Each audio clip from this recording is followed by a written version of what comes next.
Hey guys, what's up? My name is Gaurav. Welcome back to Taurus Tech, and today we're going to be unboxing the Redmi Note 9. This is what I've purchased on the Amazon Great Indian Sale, and in this box it says that it is priced at around $14,999, but I purchased it on Amazon for $10,999, which is actually a very bargain. I purchased the 4GB RAM and 64GB variant, and this is the pebble grey version of the Redmi Note 9. So without any further ado, let's directly unbox this phone, and here the seal comes off just like that. I've broken the seal already, so yeah, as you can see, this is what it is. And here comes, let's see what this is. There's a SIM tool, SIM ejection tool, and here's a case, a plastic case, which is like this, and a manual. So this is a user guide. We'll come to it later. Just put it aside. And here is the phone itself. This is the phone. This is the Redmi Note 9, and this is the pebble grey version. This actually looks like a blue, I would say a darkish blue version of this phone. And this phone is actually made in India. The Redmi Note 9 has been specifically made in India after the ban and everything happened. And what else do we get in the box? We get a brick. And this brick is a 22.5 watt fast charging, and it's a Type-C connector. There's no headphone jack there's no headphones as usual. Redmi does never provides headphones. So yeah, let's put everything back in the box for now. Okay, you unbox, but you cannot put it back. Yeah, let's put that back aside. Now let's come to the phone. It is gonna take some time to set up the phone, so I'll just skip the process. So I've set up the phone. It is completely set up, and as you can not see, to be honest, you are not seeing this, but this comes in box with the MIUI 12. The MIUI 12 is in this piece, the Redmi Note 9, and the animations are actually very good. Yeah, as you can see, if you see over here the storage capacity, if I tilt it over here, it's tilting over there, and the animations are really good. This phone comes with a 5020 mAh battery, which is a pretty big thing, and MI says that it is going to be lasting for 1 or 2 days, 1.5 day to be honest, to be precise, and even on high usage. So yeah, let's get into the specifications. 9 has a 22 watt fast charging support, and this is the animation you get when you put it on. Phone comes with a 6.53 inch full HD plus display, and as you can see, the front cam is over here, and it is a dot display full HD plus, and it is protected by the Corning Gorilla Glass 5.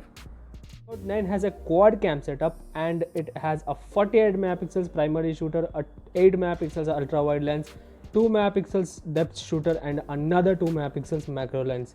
There is a fingerprint sensor right in the bottom of the camera area, and this color which I've purchased is a pebble gray, and it looks like blue, to be honest. And yeah, this is what they call it. It's called the pebble gray. Full brightness outdoors, as you can see, it is full over here, and in the camera it doesn't look that good, but it does look good outside, I mean when you're looking at it. But when you come indoors, the brightness is very high. So the only defect on this phone, I would tell, is the brightness, which is going to be outside. Yeah, you're not going to be looking at everything, but it is negotiable, and this is probably the only defect in this phone.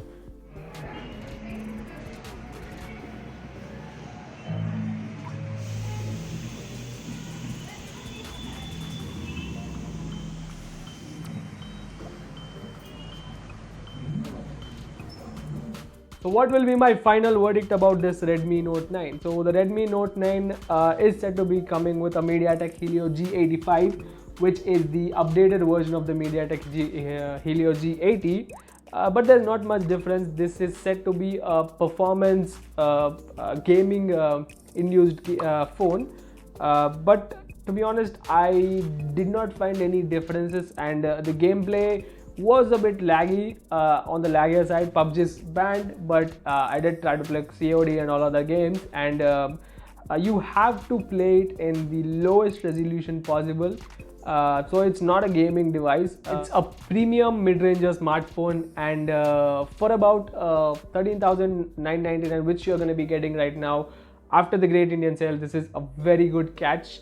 The camera quality is precise. It captures the moment, to be honest, and you can see clarity in it. The macro shooter and the depth sensor are working its magic on this camera. The 48 megapixel is pretty good. The 8 megapixels ultra wide lens is also very good. I've already shown some samples of the photos that I've taken from this phone. I've even recorded a video which I have already put it in the video. But all in all, this is a very good catch. To be honest, I bought it for 10,999, which is a very affordable price for this smartphone. And yeah, this, I would say, if you are looking to buy a smartphone that is very good, you can either go for this phone, or you can even go for its cousin. This is the Poco X3. You can also go for the Poco X3. It has a better processor, obviously, but at this price point, this is an amazing phone.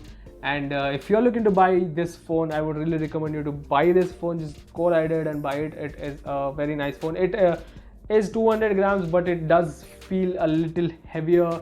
It has its heavier side, and the battery backup is really good. It did last 1.5 days, as a lot of people said. I've actually bought it yesterday. I've got it delivered yesterday, and I've used it. It did pretty good in the battery backup area. So if you're looking to buy, just go right ahead and buy this phone. And this was all for today's video. I hope you liked this, and if you did, do not forget to leave a thumbs up, share it with your friends, subscribe if you're new around here. My name is Gaurav. Thank you for watching, and I'll see you guys in the next video.